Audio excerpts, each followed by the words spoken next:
Hi, I'm Bob Mckenna with SAMES Kremlin. Today we're talking about setup and operation of the SAMES Kremlin E-Jet 2 manual powder system.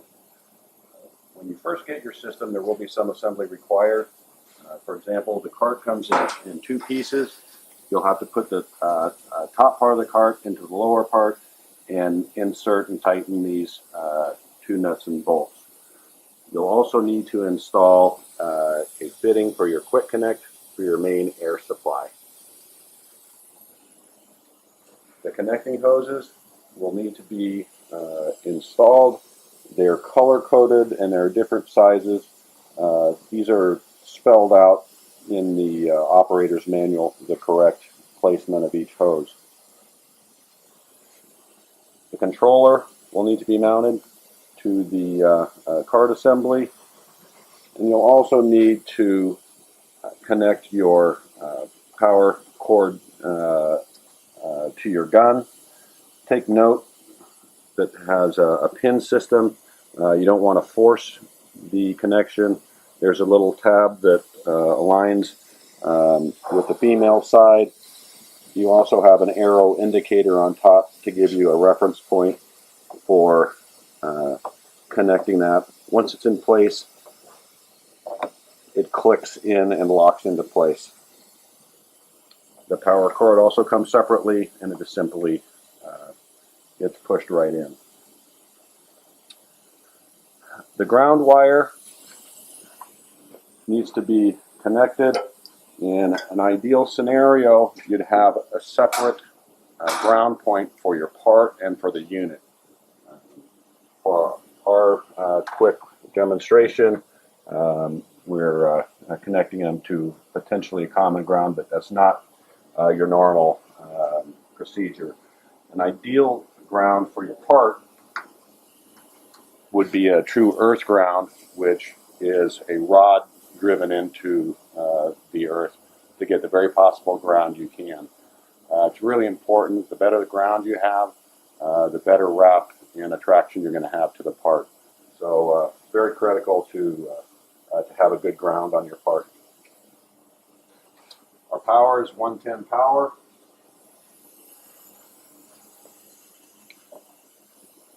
The main power on and off button is right here on the back, so we'll go ahead and turn it on. Well, let's talk about some of the componentry before we load powder into the system. This is the powder supply pump. You have 3 air connections in this area. The first connection, the red line, is for your powder flow. The air from this line comes across the pump, creates a venturi, and draws powder up through the powder tube. There's an injector here on the back that pushes the air across this orifice and creates the suction needed. This hose is what I call suspension air. Some people call it auxiliary air or atomizing air. What that air is for is it keeps powder moving through the system. Different powders have different specific gravities, or if you have different lengths of hose, particularly longer lengths of hose, you may need more suspension air to keep it moving freely through the system. Typical sign of not having enough suspension air is surging at your gun. So if you see that, you'll want to turn this air up. The third air line coming in here is for your fluidization air. The way this is constructed, there's a tube inside of the tube. So the inner tube is where the powder is being sucked up through the pump and out to the spray gun. The outer tube has this air coming in. It comes down and permeates through this membrane right here, this white disc. And what that does is it fluidizes the powder right around the intake. By fluidizing it, it allows us to move the powder and pump the powder. We'll talk about the adjustments for that. this may be a spare part that you might want to keep in your toolbox. Over time it will get powder buildup on it. Pump is very simple. You notice these quick connects are reversed so you can't get them mixed up.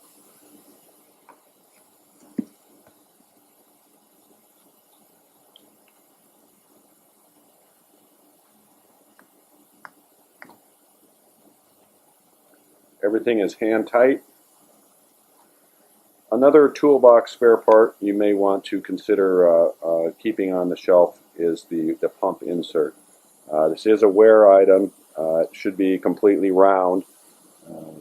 Over time, as powder passes through it, it's abrasive and it will wear on it. I've seen it where it's actually worn through. It's worn so bad, or oftentimes you'll look at it and it'll be out of round, so you'll want to replace it. As well as the little fluidizing membrane here.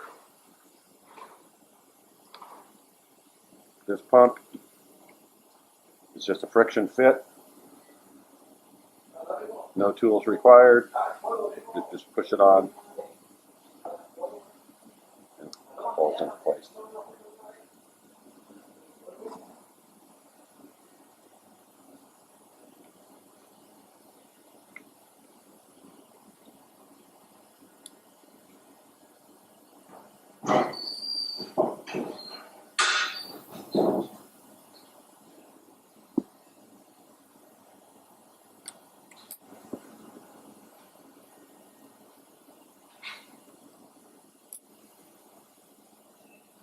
Now let's look at the gun. Before we load powder into the system, let's just look at the components of the gun. Once again, all hand tight fittings. There's two different nozzle styles that will come with the gun. One is a flat fan. The nozzle looks like this. It's available in different sizes for different widths of fan. This is kind of the medium fan nozzle. It corresponds with a flat fan electrode. If you look at this, this is where the powder first hits on this wedge right there, and this is the electrode. This is where the negative ion field is going to be created out in front of the gun for charging the powder particles. When you install this, you want to make sure and align this metal contact point with the metal contact point on the inside of the gun. And it does have a ridge here which makes it somewhat obvious how to align it, but it is important that those two are aligned to make good contact. So you're getting the power through the gun out to the electrode.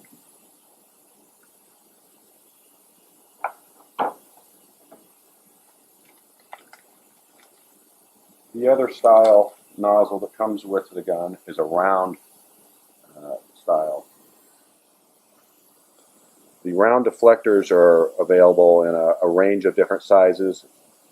Completely depends on what size and type of part you're using. So it's personal preference, and you may want to have several different sizes depending on the project that you're doing. And the round electrode assembly is specific to the round nozzle, so they don't interchange. But as in the flat fan, same thing. You want to make sure the contact points line up when you install it. Today we're going to start with a flat fan. It's our most commonly used. The nozzle has a little cutout in it, matches up with that protrusion, and then you put on the retaining nut. So very simple, very few parts. Very few parts you need to keep on hand to keep the system running. One of the features of this gun that a lot of people like is this quick connect fitting for your powder hose. It's a new unit, so it's a little stiff. But that's the quick connect system. So if you want to quickly change hoses, a lot of people will like to have separate hoses for maybe clear coats, maybe dark colors, blacks, whites. You can use the same hose as long as you clean out very well in between, but you may choose to have separate just to avoid any possible cross-contamination. The other thing that I like about this Quick Connect is it also acts as a swivel. So it takes some stress off the operator when you're getting around complicated parts.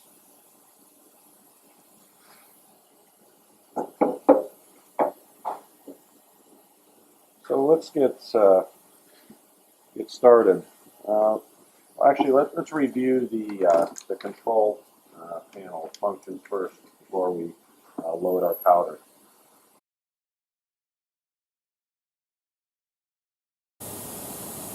Our control panel is very simple to use. It's very intuitive, and with just a very little practice, you can become very proficient at it.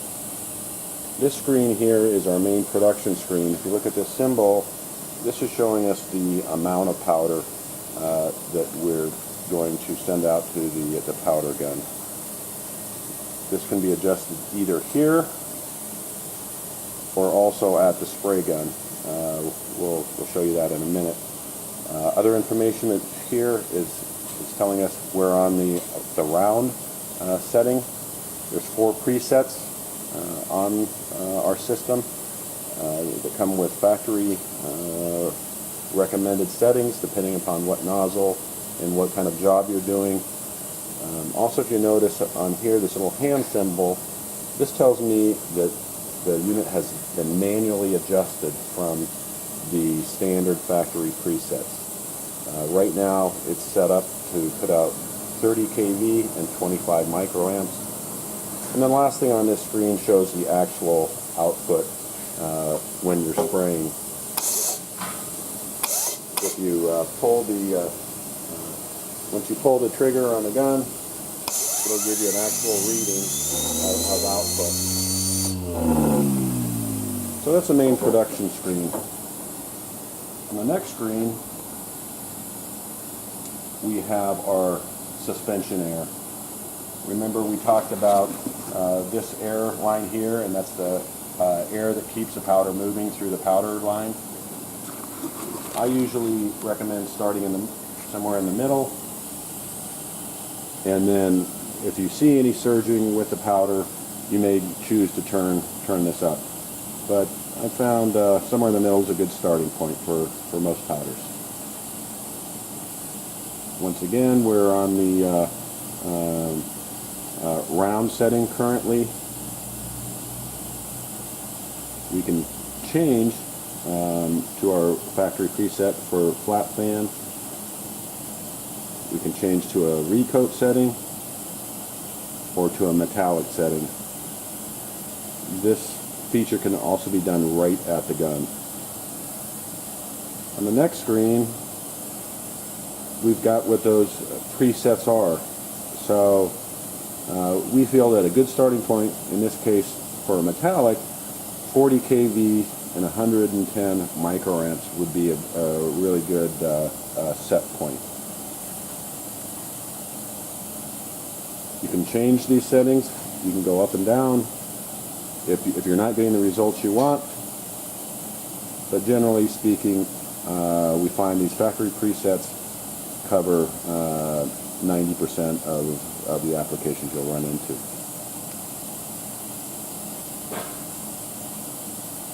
This is simply a screen decision depending upon your ambient light in your shop, if you want a dark or light screen. When you first set up a unit, this is important.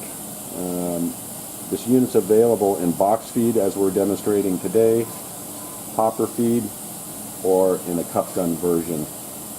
You'll want to make sure that we selected the right unit type, in this case box feed. When spraying normally, this symbol shows kind of the normal operating distance. In some cases where you have to get up close to parts, for example inside boxes or pipes or something, this setting here will delay the fold back and keep voltage up to get good transfer efficiency. So if you run into a project where the gun is having to get closer than normal to the substrate, you may want to adjust that. And now we're back to the production screen. Let's look at how we can make those same changes that we did on the screen on the gun. So if you see, we've got a plus and minus here. That's the amount of powder. You notice on the screen when we turn up the powder, it's reflected on the screen here. So very convenient when you're spraying in varying size shapes and sizes of parts to be able to adjust right here at the gun. You don't have to come back to the controller. The other adjustment we have here at the gun is what type of nozzle and kV settings do we want. One light here on the left is normally for a round spray. Click over. The next one is flat fan. Light to the far right is recoat, and it tells you what the factory presets are for that. And then the fourth one, all three lights will come on, and that's for metallics. And there, once again, that's what the factory preset is. I think you'll find that those cover most of the bases, but it's fully adjustable if you want to. And in our case, and I find very common, we people like the flat fan for a lot of projects. Round fan is very good for cylindrical parts or tubing. But what I've noticed in the field is a lot of people will choose the flat fan. So to make use of this feature here, we've adjusted this manually to a lower kV microamp setting that we can use for getting into tight areas to overcome Faraday cage effect. So a person can be spraying normally on a part, and then if they come into a difficult corner, they can just easily click over to a lower kV setting. So that's a personal choice. I found it to be very effective. So the operator can easily get into a tight corner to overcome the Faraday cage without coming back to the unit. So that's the way we're setting up today.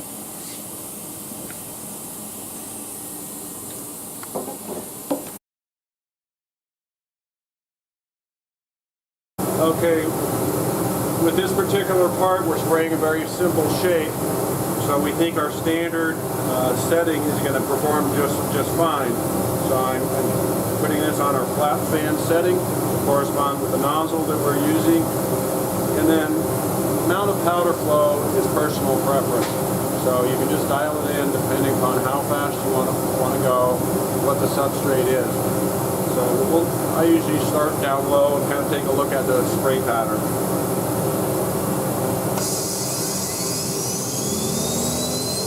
Maybe a little low. I'm going to turn it up one notch. So let's see what kind of results we get at that setting.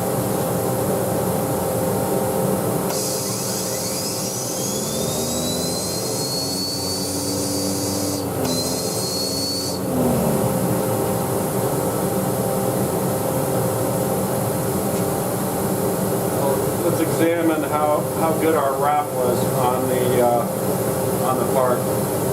So if you look at the back side of the part, you pretty much have 100% coverage. So that tells me that the unit is performing well. We're getting very good wrap. Once again, ground is critical to get that kind of performance.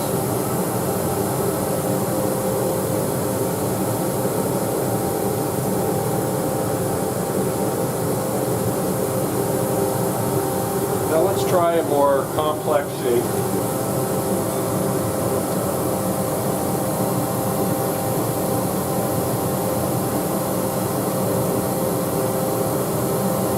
So my inclination would be to test this with our standard setting and see if we have any Faraday cage areas or areas that are hard to penetrate. I think on this particular part we're going to do just fine with the regular setting, but if we need to switch over to our Faraday setting, it's just a push of a button.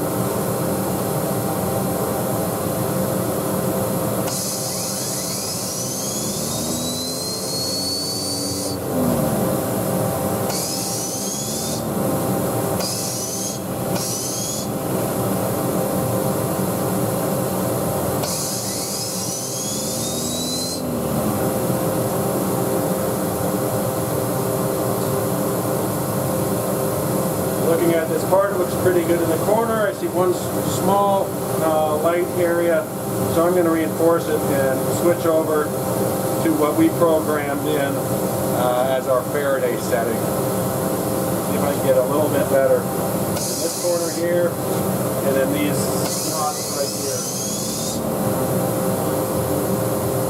Now I'd say we have excellent coverage.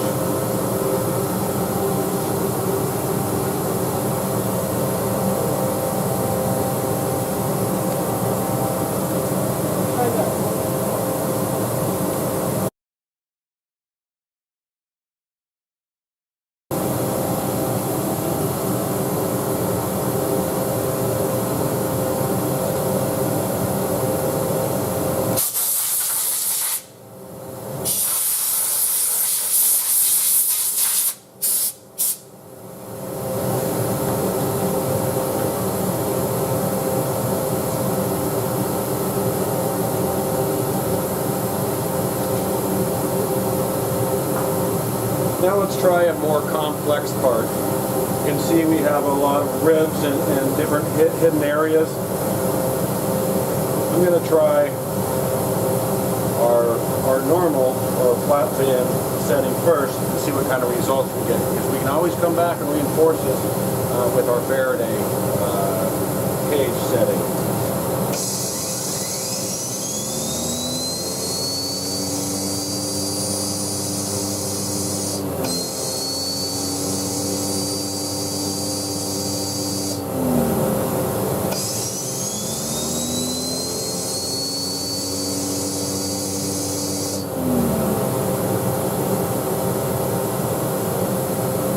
Always nice in the powder coating to have a flashlight.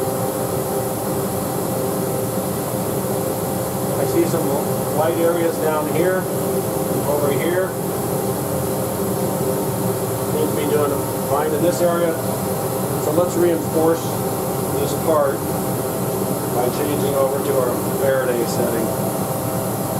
Or what we've taken is our round setting and put a Faraday low voltage adjustment on it.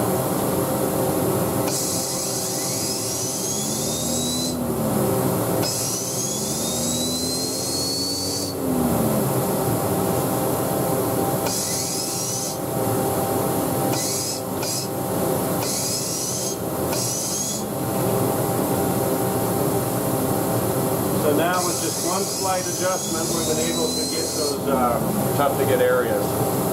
So very, very simple, very effective.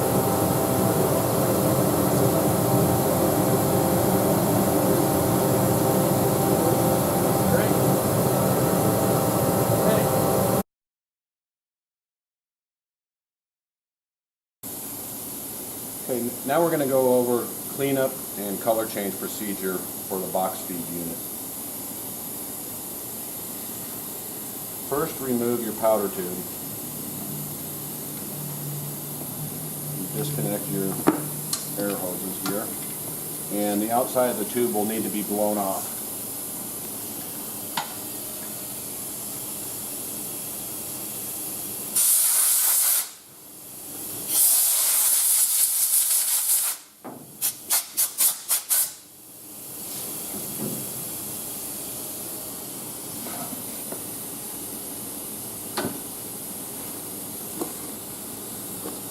Remove your box of powder.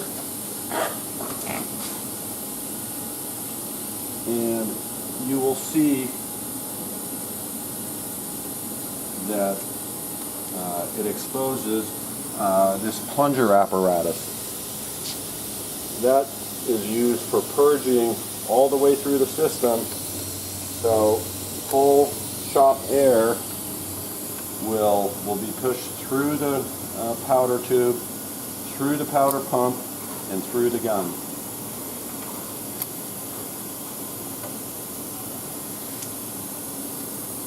Before you use the quick purge device, you'll want to change the setting to a cleaning setting. The easiest way to do it is from the back of the gun. The same button that changes our mode settings, if you hold it in for a couple of seconds, you'll see on the screen this scrubbing or cleaning symbol. So now we've turned the voltage off, and you see there's a no voltage sign, and now we're ready to purge. So take the end of the powder tube, put it on the plunger, take your gun and aim it towards the spray booth.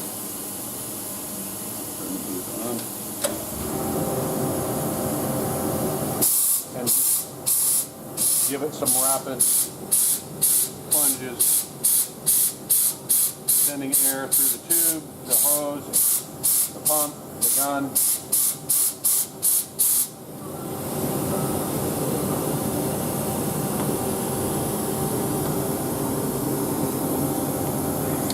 Now that does a fine job if you're going from light colors, blue to black. That's probably an adequate enough flush or purge. If you're going from black to clear, I would recommend that you disconnect the hoses, spend a little more time cleaning the gun and hoses, and pump thoroughly so you don't have any contamination. But the quick purge is certainly a time saver when you're doing color changes.